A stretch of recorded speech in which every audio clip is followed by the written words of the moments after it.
مجھے یہ بتائیے معیشت کا جو بیڑا غرق ہوا, فورن ڈائریکٹ انویسٹمنٹ گر گئی, انفلیشن اور اس کے فگرز پہ میں نہیں جانا چاہتا, مہنگائی سے عوام رو رہی ہے. آپ کسی دن اپنا کیمرہ لے کے جائیں باہر, لوگوں سے پوچھیں کیا حالات ہیں. آپ نے ایک منٹ, پاکستان تحریک انصاف کا اسی اکانومی کے حوالے سے ایک بڑا امپورٹنٹ بیان میرے پاس پڑا ہوا ہے. فردوس عاشق اوان صاحبہ نے ایک پریس کانفرنس کی ہے, معیشت کی کیا صورتحال ہے. میں ذرا جلدی سے آپ کو سنا دوں, پھر میں جنرل صاحب کے پاس جاؤں گا اور ان سے چلو ٹھیک ہے. ذرا سنیے گا ناظرین, فردوس عاشق اوان صاحبہ نے کیا کہا پریس کانفرنس میں, سنیے گا. کیبنٹ کے اندر مسلسل یہ چیز محسوس ہو رہی تھی کہ پاکستان میں بزنس موبلٹی رکی ہوئی ہے,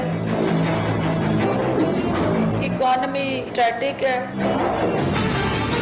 لوگ انویسٹمنٹ کرنے سے خوفزدہ ہوئے ہیں, اور بزنس مین جو ہے وہ نہ بینکوں میں پیسہ رکھ رہا ہے اور نہ وہ کسی پروجیکٹ میں لگا رہا ہے, وہ میٹریسز کے نیچے رکھ کے سو رہا ہے. یہ گفتگو آپ جلدی سے بات کمپلیٹ کریں. 2 سیکنڈ میں کنکلوڈ کرتا ہوں.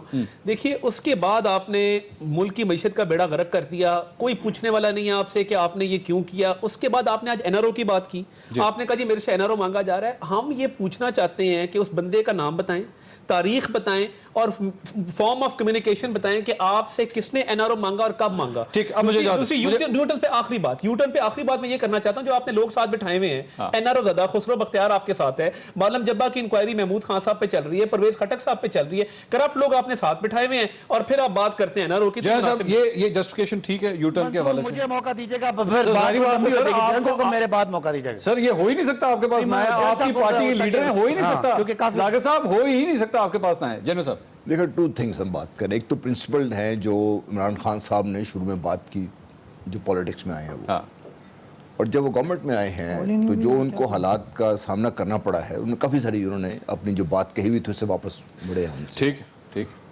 اور اگر تو صرف پرنسپل پہ جائے تو میں سمجھتا ہوں کہ یو ٹرن بہت زیادہ ہوئے ہیں. دیکھیں میں جب انوائرمنٹس کی آپ بات کرتے ہیں تو آپ کو نظر آتا ہے کہ ہم جیسے لوگ جو باہر بیٹھ کے دیکھیں ساری چیزیں گزشتہ کئی سالوں سے بھی چلا رہے ہیں کہ جس طریقے سے پاکستان کی اکانومی میں لون چڑھائے جا رہے ہیں, یہ جو اکنامک ہٹمن قسم کا سسٹم ہے, آج جو پاکستان کا مسئلہ بنا ہوا ہے, میرا خیال ہے کشمیر کا مسئلہ تو اپنی جگہ پہ ہے نا. آپ کی جو because you had to beg everybody. Sir ٹھیک کیا پرائم منسٹر نے, اگر وہ اس یو ٹرن کی جسٹیفیکیشن دے رہے ہیں تو ٹھیک دے رہے ہیں. نہیں جسٹیفیکیشن کوئی نہیں ہوتی. اچھا نہیں ہوتی. جسٹیفیکیشن یہ ہونی چاہیے تھی کہ as a prime minister aspiring leadership, اگر کوئی بھی بات کرتا ہے, اگر ان کو اپنے ملک کا حالات کا ہی پتہ نہیں. جنرل صاحب میں آپ بیکاز اتنی ایک سینئر پوزیشن پہ رہے ہوئے ہیں, جب کوئی ایک شخص پہلی دفعہ گاڑی چلاتا ہے مثال کے طور پہ, میں آئی نو میں ذرا صداقت صاحب کی تھوڑی سی سائڈ لینے کی کوشش کرتا ہوں, اگر کوئی آدمی نیا نیا گاڑی چلاتا ہے تو کئی غلطیاں کرتا ہے, اور ہم اکثر یہ کہتے ہیں جب تو چلائے گا نا تو ٹھیک ہو جائے گا, تجربہ ہوئے گا نا تو ٹھیک ہو جائے گا. وہ تجربے کی تھوڑی سی گنجائش تو دینی چاہیے نا, کہ نہیں وہ ٹھیک ہے بات. اب وہ آپ کی بات صحیح ہے کہ آن دی جاب جا کے کافی سے میں کہا تھا, جب آپ انوائرمنٹ میں جب پہنچتے ہیں ایز اے پرائم منسٹر تو ذمہ داریوں کو پتہ چلتا ہے. میں جو بات یہ کر رہا تھا, اگر آپ اسپائر کر رہے ہیں, 20 سال سے آپ نے کام کیا ہے, اگر آپ کے پاس پاکستان کے بیسک ڈیٹاز ہی نہیں ہیں اور آپ اس پہ آپ نے بیٹھ کے پالیسیز بنانے کے تو پھر یہ جو ہے نا, that is where the problem is. میں یہ سمجھتا ہوں کہ عمران خان صاحب کو ان کی ٹیم کو ایگزیکٹلی پتہ ہونا چاہیے تھا کہ پاکستان کی اکانومی کی سچویشن کیا ہے, اس کو امپروو کرنے کے لیے جو کہہ تو رہے تھے میرے پاس سارے پلان بنے ہوئے, اس وجہ سے لوگ ڈسپوائنٹڈ بھی زیادہ ہیں. ادروائز شاید اگر یہ نہ کہتے تو اتنا مسئلہ نہ بنتا ہے. اس کی صداقت صاحب بات سر بنی نہیں, سال ہو گیا, اکانومی کا جو صورتحال ہے, مقصد تو یہ تھا یو ٹرن 100 دفعہ لیں, لیکن اکانومی کی تو ٹھیک کر دینا. اکانومی ٹھیک نہیں ہو رہی, فردوس عاشق اوان صاحب نے خود ساری صورتحال بتا دی. منصور پلیز انٹرپٹیڈ, جو میرا ٹائم انٹرپٹیڈ رہے تاکہ بات ہو جائے. ٹھیک ہے سر. سب سے پہلے مرزا وہاب صاحب نے کہا جی کہ وہ مودی کا شائننگ انڈیا, اور عمران خان صاحب کہتے ہیں کہ جی پاکستان, مودی کی 2nd ٹرم تھی اور عمران خان کی 1st ٹرم تھی. عمران خان کہتے ہیں کہ پاکستان میں کتنا پوٹینشیل تھا, اور لیکن پاکستان آج بھیک مانگتا پھر رہا ہے. وہ کہانی میں ایک تذکرہ آتا ہے کہ درمیان میں لوٹ مار ہوئی, وہاں ان کو یہ مائنڈ کر جاتے ہیں. کوئی بھی تقریر ہے وہ لوکل اس کا آڈینس نہیں ہوتا, پوری دنیا آڈینس ہوتی ہے. اور میرے بھائی کو بتانا ہے کہ وہ جو اخبار میں پینٹ ہاؤس پائرٹس کے بارے میں باتیں انٹرنیشنل نیوز پیپر میں لگی تھی, اور مسٹر 10% اور 20% کی باتیں لگی تھی, وہ دنیا کو پتہ ہے. ہم آخر میں عمران خان کہتے ہیں کہ اب وہ دور نہیں رہا, آئیں پاکستان میں انویسٹ کریں, تو پوٹینشیل کی بات وہاں پہ ہو جاتی ہے. دوسری بات یہ کہ یو ٹرن, آپ نے کہا کہ عمران خان نے کہا تھا کہ IMF نہیں جاؤں گا. اگر عمران خان 5 سال حکومت کریں پھر IMF پر جائیں, پھر آپ کہہ سکتے ہیں لوٹ مار ہوئی ہے, پاکستان کے ساتھ زیادتیاں ہوئی ہیں, تو آپ عمران خان کو ملک چلانے کے لیے, تو لہٰذا میں نہیں سمجھتا. صداقت صاحب مجھے انٹرپٹ کرنا پڑے گا. مجھے انٹرپٹ کرنا پڑے گا، اس لیے نہیں کہ میں آپ کے جواب کو روک رہا ہوں، اس لیے نہیں میں زیادتی نہیں کر سکتا صداقت صاحب، میں زیادتی نہیں کر سکتا، میرے پروڈیوسر صاحبہ فرما رہے بریک لیں، اس لیے انٹرپٹ کر رہا ہوں، اور کوئی بات نہیں ہے۔ ناظرین میں بریک لے لوں، صداقت صاحب کے بعد واپس جائیں گے، ان سے یہ پورے یو ٹرن کی ڈیفینیشن میں ضرور لوں گا۔ ایک بریک کے بعد ہمارے ساتھ رہیے۔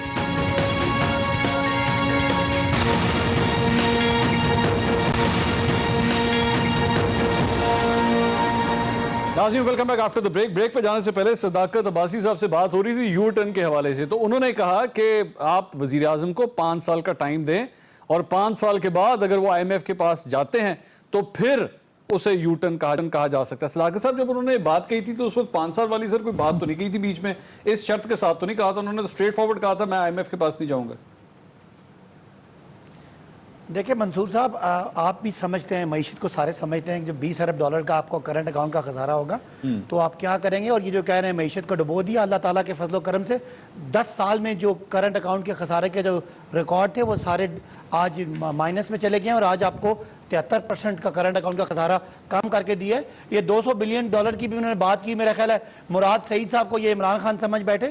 اس کے علاوہ انہوں نے کہا کہ گھروں کا وعدہ ہے، تو میرے بھائی 5 سالوں میں گھروں کا وعدہ ہے، 18,000 کے گھر شروع ہو گئے ہیں، اسلام آباد میں آئیں آپ کو میں لے جاتا ہوں۔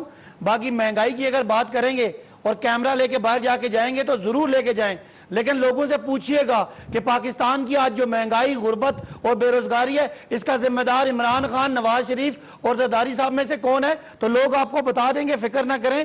آج معیشت جس حالت میں عمران خان کو ملی ہے، پوری کوشش ہو رہی ہے کہ اس کو ٹھیک کیا جائے۔ یہ انشاءاللہ نئے پاکستان میں، مدینہ کی ریاست میں، ویلفیئر اسٹیٹ میں، کرپشن فری پاکستان میں، کلین اور گرین پاکستان پہ کبھی کمپرومائز نہیں ہوگا۔ یو ٹرن چھوٹے چھوٹے ہیں، منزل سے بڑی واضح ہے، اور ایک بہت بڑا ہمارا یو ٹرن نہیں ہے، کرپٹ لوگوں کو انشاءاللہ کڑا احتساب کریں گے، اس پہ کبھی یو ٹرن نہیں آئے گا۔ مرتضیٰ وہاب صاحب، چھوٹے چھوٹے یو ٹرن لینے سے اگر مقصد تک پہنچ جاتے ہیں، منزل تک پہنچ جاتے ہیں، تو اس میں کیا برائی ہے سر؟ خیر ہے، اس سے کیا فرق پڑتا ہے؟ شاید آپ لوگوں نے بھی چھوٹے موٹے یو ٹرن لیے ہوتے تو زرداری صاحب آج باہر ہوتے۔ مجھے تو ایسا لگتا ہے منصور صاحب کہ صداقت عباسی صاحب آج بھی اپوزیشن میں، خان صاحب آج بھی اپوزیشن میں ہیں۔ یہ ساری باتیں تو اپوزیشن کے زمانے میں ہوتی تھیں، اور بھائی آپ کے پاس اقتدار آ گیا ہے، آپ کے پاس مدینے کی ریاست ہے، آپ نے قوم سے بڑے بڑے وعدے کیے تھے، اور وعدہ کرتے ہوئے آپ نے بالکل صحیح فرمایا کہ یہ نہیں کہا تھا کہ میں 5 سال بعد یہ وعدے پورا کروں گا یا میں وعدے وفا کروں گا۔ یہ تو آپ پیریوڈکلی چیزوں کو کرتے جاتے ہیں، اور ابھی جو صورتحال ہے منصور صاحب، میں کہتا ہوں ماضی کو میں ان کے سارے الزامات for the sake of argument مان لیتا ہوں۔ ٹھیک ہے، پاکستانی قوم آج بھی یہ کہہ رہی ہے کہ ماضی بہتر تھا اس پچھلے 1 سال کے مقابلے میں، کم از کم اتنی مہنگائی نہیں تھی، اتنی غربت نہیں تھی، اتنا افلاس نہیں تھا، روپے کے مقابلے میں اتنی ڈالر کی قدر میں اضافہ نہیں ہوا تھا، انویسٹمنٹ ختم نہیں ہوئی تھی۔ یہ تمام چیزیں لیکن مرتضیٰ صاحب ایک بات آپ سے سوال، وہ عوام، اچھا آپ کمپلیٹ کریں سر، آپ کمپلیٹ کریں، ایک بات کر دوں؟ جی ایک سر جی، دیکھیے جتنے بھی بیرومیٹرز ہوتے ہیں نا جس کے بیسس کے اوپر آپ گیج کرو گے کسی گورنمنٹ کی پرفارمنس کو، آپ ان تمام بیرومیٹرز کو چیک کر لیں، اس حکومت کی پرفارمنس نیگیٹو رہی ہے۔ اچھا، یہ جو بار بار کہہ رہے ہیں نا کہ ہم نے کرنٹ اکاؤنٹ ڈیفیسٹ کا جو خسارہ تھا اس کو کم کر دیا ہے، تو بھائی جب تم اخراجات کرو گے نہیں تو خسارہ تو کم ہوگا۔ اخراجات ہمیشہ برے نہیں ہوتے ہیں، آپ کو اخراجات کرنے پڑتے ہیں اپنے انفراسٹرکچر کو بہتر بنانے کے لیے، آپ کو اخراجات کرنے پڑتے ہیں لوگوں کے حالات کو بہتر بنانے کے لیے۔ اب آپ نے اخراجات ختم کر دیے ہیں، آپ کسی شخص کو ریلیف نہیں دے رہے ہو، کسی چیز میں آپ بہتری نہیں لے کے آ رہے ہو۔ کوئی میجر آپ مجھے پروجیکٹ بتا دیجئے پچھلے 1 سال میں کہ خان صاحب نے بہتر کیا ہو۔ لیکن مرتضیٰ صاحب ایک ہے نا، اب مجھے اجازت دیجئے، ایک چیز تو ہے، آپ نے فرمایا عوام کے لیے مہنگائی ہو گئی، عوام کے لیے معیشت خراب ہو گئی، عوام کے لیے جناب روزگار کے مواقع ختم ہو گئے، عوام کے لیے کہ خان صاحب نے یو ٹرن لے لیے۔ سر ایک اور بات ہے جو عوام کہتی ہے، وہ یہ کہتی ہے کہ جناب اب کرپشن ختم ہو گئی، کیا کرپشن نہیں ختم ہوئی؟ منصور صاحب، خان صاحب میرے خیال میں اپنے اپوزیشن کے دنوں میں الزام لگاتے تھے، اور صداقت عباسی آئی ایم شور صداقت سے کام لیں گے اس پوائنٹ پہ کہ ہر سال 1000 ارب منی لانڈر ہوتا ہے۔ اچھا، یہ خان صاحب کے الفاظ تھے نا، ہاں، تو پچھلے 1 سال میں ان کو وہ 1000 ارب تو بچا لینے چاہیے تھے۔ ٹھیک ہے، وہ 1000 ارب پاکستان کی 22 کروڑ عوام کے اوپر خرچ کر دینے چاہیے تھے. اب تو ایماندار لوگوں کی ریاست ہے, نیک لوگوں کی ریاست ہے, تو لوگوں کے غربت میں اضافہ نہیں ہونا چاہیے تھا. تو ایسا کیوں ہے کہ ہر چیز میں برائی آتی جا رہی ہے, تباہی آتی جا رہی ہے؟ تو میں سمجھتا ہوں خان صاحب کو ذرا حقیقت پسند پالیسیز بنانی چاہیے, اور صداقت عباسی جیسے لوگوں کو صداقت سے کام لیتے ہوئے خان صاحب کو بتانا چاہیے کہ 22 کروڑ عوام اس وقت اضطراب کی کیفیت میں. اچھا میں سر مجھے اجازت دیجیے گا, میں پیپلز پارٹی کے حوالے سے ایک بڑی امپورٹنٹ ڈیولپمنٹ ہے, اجازت دیجیے. بلاول بھٹو زرداری صاحب ناظرین آج آصف علی زرداری صاحب سے ملنے کے لیے گئے تھے, اور وہاں پر ایک بڑا حیران کن قسم کا انکشاف کیا انہوں نے, بڑی سیریس بات کی ہے انہوں نے زرداری صاحب کے حوالے سے. کیا کہا انہوں نے, ذرا سنیے گا, میں سوال کرتا ہوں, سنیے گا. آج ہم یہ سمجھتے ہیں کہ حکومت وقت صدر زرداری کو میڈیکل فیسلٹیز نہ دے کے صدر زرداری کو قتل کرنے کی کوشش ہو رہا ہے. قتل کرنے کی کوشش کی جا رہی ہے آصف علی زرداری صاحب کو. جنرل صاحب یہ اتنی سیریس بات ہے, واقعی اس کو سیریسلی لیا جائے یا پولیٹیکل بیان ہے یہ؟ آئی تھنک سیاسی بیان زیادہ ہیں, اور یہ بھی ہماری لیڈرشپ کو بڑی بات سمجھنی چاہیے کہ جب یہ ٹھیک ہے عمران خان صاحب پہ اگر ہم اعتراض کر رہے ہیں جو انہوں نے باتیں کی ہیں, تو یہ بلاول صاحب نے جو بات کی ہے یہ بھی میرے خیال بڑی ان ریزنیبل ہے, اور گورنمنٹ جو آپ بات کر رہے ہیں اس قسم کے بیانات نون لیگ کی طرف سے بھی آتے رہتے ہیں. تو جب لیڈرشپ بات کرتی ہے میری, تو میری لیڈرشپ کو بڑا تول کے بات کرنی چاہیے. اس میں اکانومی آپ بات کر رہے تھے نا, let me point out 2 things ہے.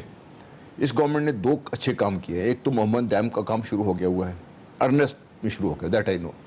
دوسرا اگر میں was talking to the chairman وابڈا, کوٹری اپ اسٹریم وہ کافی لمبی ساری دریائے سندھ کو ایک لیک بنا رہے ہیں تاکہ پانی کا کچھ ہم کر سکیں. ٹھیک ہے, دیٹ ول اگین کاسٹ منی پر. تیسری چیز جو ہمیں سمجھنے کی ضرورت ہے نا, دیکھیے ہماری اکانومی کا بیڑا غرق ہوا کیسے, اور یہ ایک دن میں نہیں ہوا. یہ اگر آج ہم بیٹھے ہوئے سر ایک ذرا میں بریک لے لوں, ایک بریک لے لوں ناظرین, چونکہ بھی بریک لگ چکی ہے تو میں بھی ذرا پروگرام میں ایک بریک لیتا ہوں. اس کے بعد میں بلاول صاحب نے جو بات کی ہے میں اس پہ مزید ذرا گفتگو کرنا چاہوں گا. ایک بریک کے بعد ہمارے ساتھ رہیے.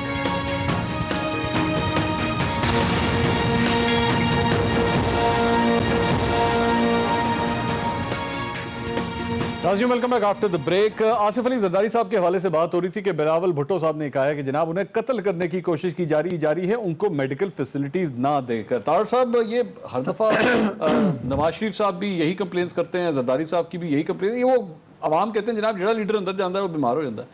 دیکھیں جی, ایک تو جن حالات میں آج کل رکھا جا رہا ہے تمام سیاسی قیادت کو, اس میں باقاعدہ انسٹرکشنز آتی ہیں, اور انسٹرکشنز کنوے ہوتی ہیں کہ جی کوئی فیسلٹی نہ مل جائے ان کو, ان سے کوئی ملنے نہ آئے. حالانکہ ماضی میں جب بھی کوئی سیاسی لیڈر جو ہے وہ قید ہوتا تھا تو ان کی تمام لوگوں سے ہفتے میں ایک بار ملاقات ہوا کرتی تھی. اب وہ ریسٹرکٹ کر دیا گیا ہے کہ جی 5 لوگ ملیں گے, بلڈ ریلیشنز ملیں گے, کوئی اور ان کو مل نہ لے, کوئی بات نہ کر لے.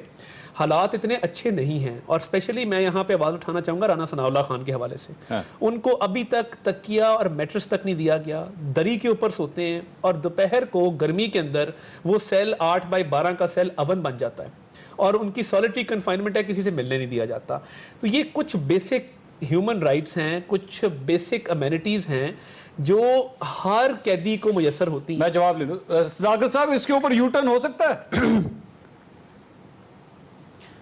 دیکھیں جی, ہم سمجھتے ہیں کہ سارے قیدی جو ہے ان کے برابر کے حقوق ہیں, لہذا یہ جو بڑے انہوں نے کہا کہ سیاسی قیدی ہیں, وہ کوئی سیاسی قیدی نہیں ہے. کرپشن کے الزامات میں ایک دوسرے کے بنائے ہوئے کیسز پہ ان پہ سزا کاٹ رہے ہیں, اور اگر وہ ایکیوز بھی ہیں تو اس میں ہمارا کوئی قصور نہیں ہے. ہم سمجھتے ہیں کہ سب کے لیے برابر ہے. ایک بات جو مرتضیٰ صاحب نے کی کوئی انفلیشن کے حوالے سے کہ جی بڑی مہنگائی ہے, 10% مہنگائی ہے, ان کے دور میں 25% مہنگائی تھی, اور انہوں نے یہ کہا کہ جی اس لیے انہوں نے کرنٹ اکاؤنٹ کا خسارہ کم کیا کہ انہوں نے خرچے کم کر دیے. تو میرے بھائی 2 باتیں ہیں, 25% تھی مہنگائی کے دور میں ہوئی ہے, اور کرنٹ اکاؤنٹ کے جی 25 پہلے سال میں, یہ آپ چیک کر لیں, پہلے سال میں ہمارے یہاں 9% ہے, ان کی 25%. نمبر چیلنج ہو گیا, نمبر 2 یہ صداقت صاحب چیلنج ہو گیا 25%. چیلنج کر لیں, چیلنج رکھ لیں. اچھا, اور 1-2 اور باتیں بھی چیلنج. نہیں, ایک منٹ اسی پہ رہیں, اور سر اسی پہ رہیں, صداقت صاحب ایک منٹ اسی پہ رہیں نا, میں نے آج جلدی سے جواب لے لوں, ٹائم کم ہے. مرتضیٰ صاحب چیلنج قبول ہے, 25% انفلیشن تھی